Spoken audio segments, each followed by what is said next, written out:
Welcome all of you.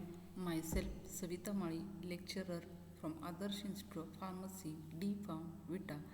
Welcome you on second presentation of inventory control in the subject drugstore and business management. In previous presentation, we will see methods of inventory controls like ABC analysis and EOQ analysis, and then this presentation we start next methods of inventory control, that is VED analysis. V means vital items, E means essential items, and D means desirable items. In these methods of inventory controls, goods or items present in our drugstore or can be divided as vital items, essential items, and desirable items. As the as the brand of drug is popular, it required large quantity of that item. So this is called as vital item, and second one is a essential, and last one is desirable. For that we see one example: acetyl salicylic acid available as Disprin tablet, Anacin tablet, and Micropyrin tablet. Among that, Disprin tablet is a vital item because it is required all types of patients. Then second one, Micropyrin tablet is essential due to less demand as compared to the Disprin tablet. And then last one, Anacin tablet is desirable because very few prescription of it is available. So purchasing of Disprin tablet is at first level, then Micropyrin tablet at the second level, and the Disprin or Anacin tablet at the last level. In drugstore, there should be maximum stock of Disprin tablet, followed by Micropyrin tablet, and then by the Anacin tablet. So this is the VED analysis. This method is also useful to purchase the goods or order the required quantity of goods. So here we see again next methods of inventory control, that means perpetual inventory control. This method is used to record the balance of drugs or goods in your stores. Here, after receipt and issue of each goods, their their balance is checked, and to prevent the closing down the stock taking. And the perpetual inventory control various methods. Among that, first one is a bin card method, then second one is a store ledger, and third one is a continuous stock taking method.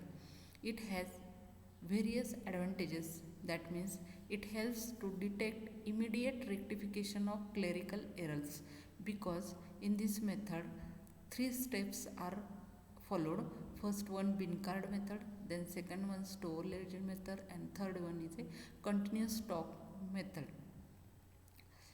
In bin card and ledger, all the record is maintained after issue or receipt of each and every goods, and in continuous stock taking method, continuously throughout the year by interval of some days, continuous physical checking of stock is done, and which can be compared with bin card and store ledger. So if there is a difference between both stocks, we can rectify the clerical errors.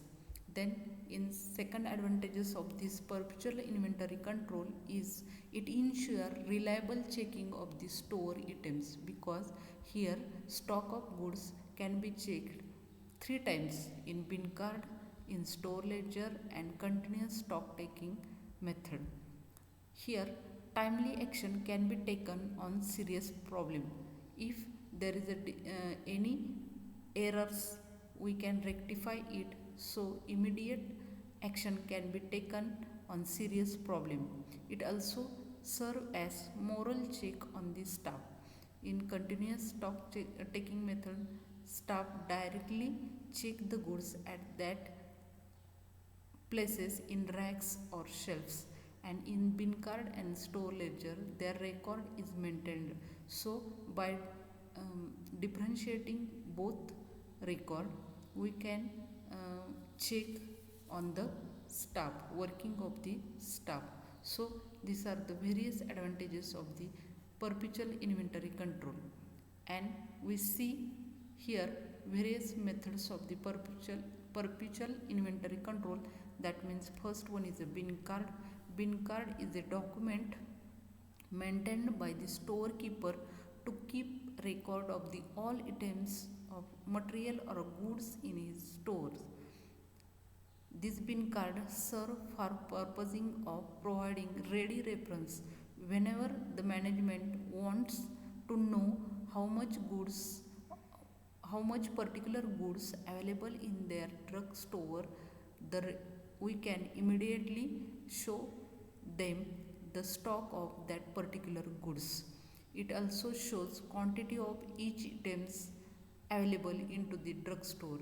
This is the document maintained after receiving of the material and issuing of the material, and finally balance is shows in balance column. So bin card is also essential to find out correct stock of goods available in your stores. Then we see the format of this bin card. This bin card first contain heading of your firm or organization, that means XYZ Limited, and then heading bin card. In that bin card contain description of material, bin card number, code number. Here code number for particular product is given, and also bin card number is given for a particular product. Then here we see the normal quantity to be ordered, then maximum stock level and reorder stock level. Here again this information get transferred into the store ledger, which can be maintained by the account department. So here store ledger number is also written, and in register contain first column is date, then second column is receipt, third column is issue, and fourth column is the balance. In receipt column again here written as GR number and quantity. GR number means good receipt number, and quantity after receiving of the goods they given a GR number, and here it mention its quantity also. And after issue of goods from this store department, here we can record it as SR number, म्हणजे store receipt number and quantity, store receipt number and quantity, and finally we get the balance. After each and every receipt and issue of goods, balance is maintained. So bin card gives correct information of goods available in your drugstore at a particular time or a day. Then second document maintained is for perpetual inventory control is a ledger. It is kept by account section or account department. Generally it is available in the form of loose leaflet cards, because they can be easily removed or inserted after completion. It also have similar format like bin card. First of all, here we see the XYZ Limited means name of our organization or firm, then heading as store ledger account, then as bin card here we written description of material, then maximum stock level, minimum stock level, order quantity, reorder quantity, and ordering quantity. Here also same as bin card written as code number and bin card number. In bin card we written store ledger number, but in ledger we here written bin card number. Then also here store ledger is maintained by account section, so here written the location and unit of that particular goods available into this store. Then in format contain first column date, second column receipt, fourth column issue, balance, and last column is stock verified. All columns are same as bin card, but here extra column is stock verified. After after each and every month or specific interval of time, the stock can be verified by the authorities. So here written date of stock verified, initials who verify the stocks and their remarks. And then column in receipt column contain GR number, that means goods receipt number, then their quantity is written, then rate and amount is written into that receipt column. And in issue column there contain SR number, quantity, and rate and amount. SR means stock receipt number, quantity, rate and amount. And in balance column again contain quantity, rate and amount. And stock verified contain date, initial who verify the stock, and remark. So this is the format of store ledger. Then third methods of inventory, perpetual inventory control is continuous stock taking method. In this method, limited number of items are verified on a day, and checking of each items done sequentially throughout the year, so that each and every item can be verified yearly at a same interval of time. Then they are compared with store ledger or bin card. Balance in bin card and store ledger is physically verified by this method, and if any difference between record pointed out record between the store ledger and bin card, it can be pointed to the management so that corrective action can be taken. So this is the fourth methods of inventory control, that means perpetual inventory control, which can be used to verify the amount of stock available in your store at a particular time or a particular time. And this perpetual inventory control method contains three documents. First one is bin card, second one store ledger, and third one is continuous stock taking method. Then again we see next methods of inventory control, that means scrap and surplus disposal method. Sometimes various scrap and surplus material are present in our organization, and a proper time its disposal is necessary. For that we see first what you mean by scrap and what you mean by surplus, and how their disposal is takes place, and how we control that surplus and scrap material. This method is also useful for inventory control and to achieve the objectives of inventory control. First we see the definition of scrap. It means a residue incidentally obtained from a manufacturing processes. During the manufacturing of various goods, the residue is remained, which may be incidentally or due to lack of knowledge or deficiency in raw material or deficiencies into the various equipments available for that process, and such residue is called as scrap. It is in small value and is recoverable without further processing. That means, for example, for processing of tablet, powders and fine granules obtained as a scrap material is also called as scrap part. Then next, here we see the definition of surplus material. These are items which are not required by the organization are called as surplus material. These include generally spoiled material, rejected component, defective part, or absolute material or equipment. During the processing of various goods, sometimes defective parts are produced, or some products are rejected by the customers, or some product gets spoiled due to lack of their storage facilities. So such part are called as surplus material. Expiry goods are also included into this surplus material. So we require to control on this scrap and surplus material.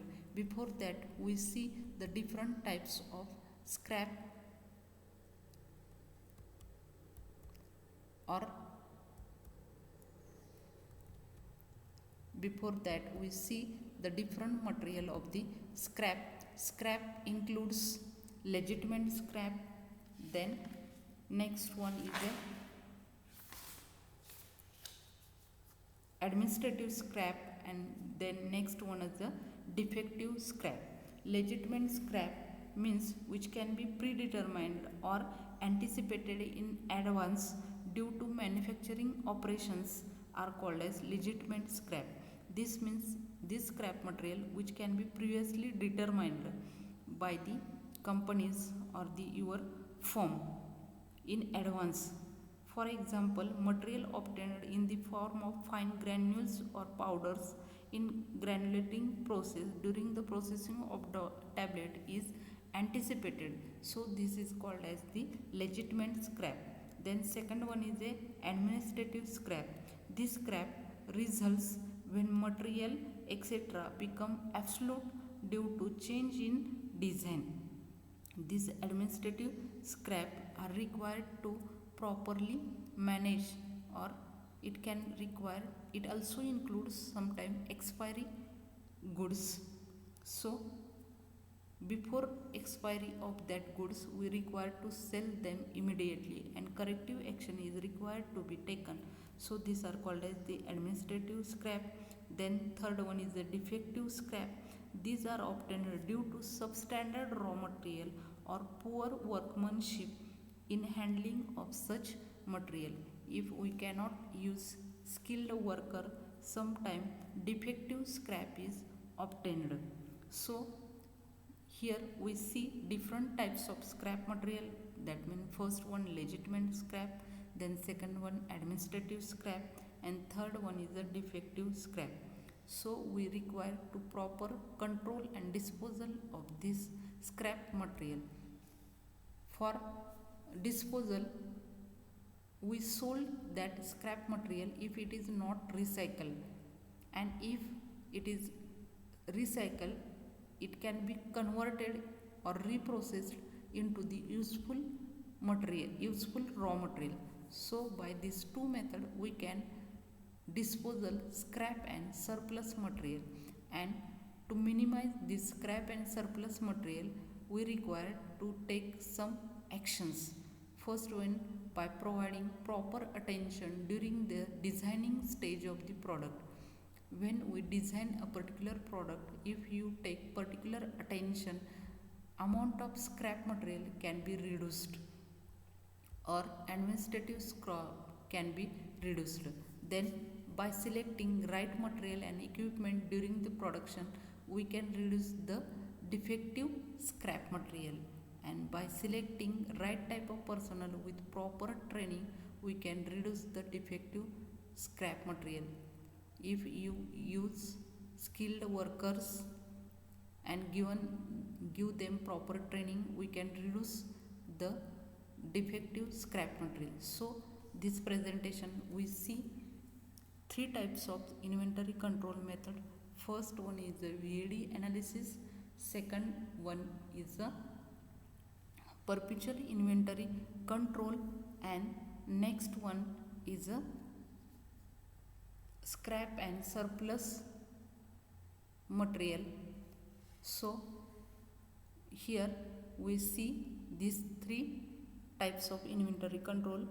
For study remaining methods of inventory control, you can see my next video. So thank you for this presentation.